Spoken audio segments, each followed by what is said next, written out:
120 सीटों की मांग, 80 सीटों का प्रस्ताव। यूपी में चुनाव से पहले ही गठबंधन के भीतर शुरू हो गई है सीटों की जंग। सवाल ये कि सपा और कांग्रेस के बीच आखिर किस फॉर्मूले पर बनेगी बात। नमस्कार, आप देख रहे हैं स्वराज पावर और आपके साथ मैं काजल अवस्थी।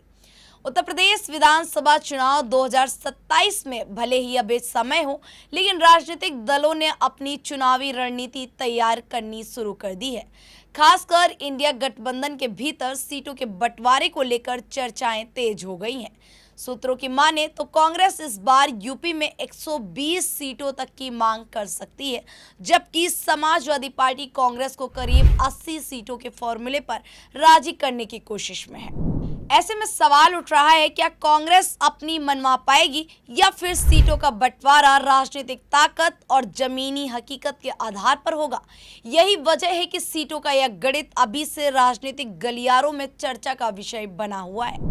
अगर इतिहास पर नजर डालें तो साल 2017 में समाजवादी पार्टी और कांग्रेस ने गठबंधन कर विधानसभा चुनाव लड़ा था। उस समय समाजवादी पार्टी ने कांग्रेस को 105 सीटें दी थी।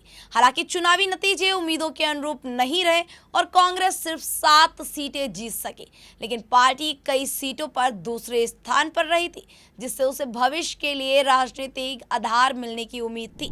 प्रयागराज, वाराणसी और पश्चिमी उत्तर प्रदेश की कई सीटों पर कांग्रेस ने अपनी मौजूदगी दर्ज कराई थी, लेकिन 2022 विधानसभा चुनाव में कांग्रेस का प्रदर्शन और कमजोर हो गया। पार्टी केवल 2 सीटें जीत सकी, जबकि उसका वोट शेयर भी लगातार गिरता गया। आंकड़ों के अनुसार 2012 में कांग्रेस का वोट प्रतिशत 11.65% था। 2017 में यह घटकर 6.25% रह गया और 2022 की अगर बात करें तो महज 2.33% तक सिमट गया। यानी पिछले 1 साल में कांग्रेस का जनाधार लगातार कमजोर हुआ है। ऐसे में राजनीतिक जानकार सवाल उठा रहे हैं कि कांग्रेस इतनी बड़ी सीट हिस्सेदारी की मांग किस आधार पर करेगी। हालांकि कांग्रेस का यह तर्क हो सकता है कि लोकसभा चुनाव 2024 में इंडिया गठबंधन को उत्तर प्रदेश में अपेक्षाकृत बेहतर प्रदर्शन मिला था। ऐसे में पार्टी विधानसभा चुनाव में भी सम्मानजनक हिस्सेदारी चाहती है।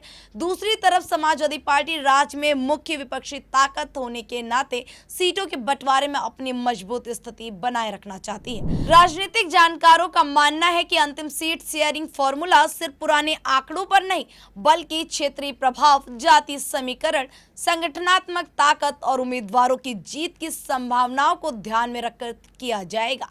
यानी यह साफ है कि यूपी 2027 की लड़ाई सिर्फ बीजेपी और विपक्ष के बीच नहीं होगी, बल्कि विपक्षी गठबंधनों के भीतर सीटों के संतुलन की चुनौती भी बड़ी रहने वाली है।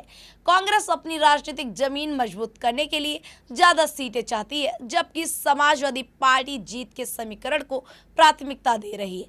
ऐसे में दोनों दलों के बीच सहमति किस फॉर्मूले पर बनती है, या तो आने वाले समय में ही देखा जाएगा।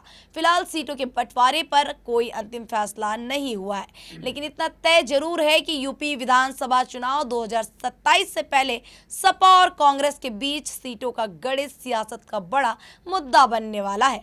अब देखना यह होगा कि गठबंधन की राजनीति में कौन कितना झुकता है और किसके हिस्से में कितनी सीटें आती हैं।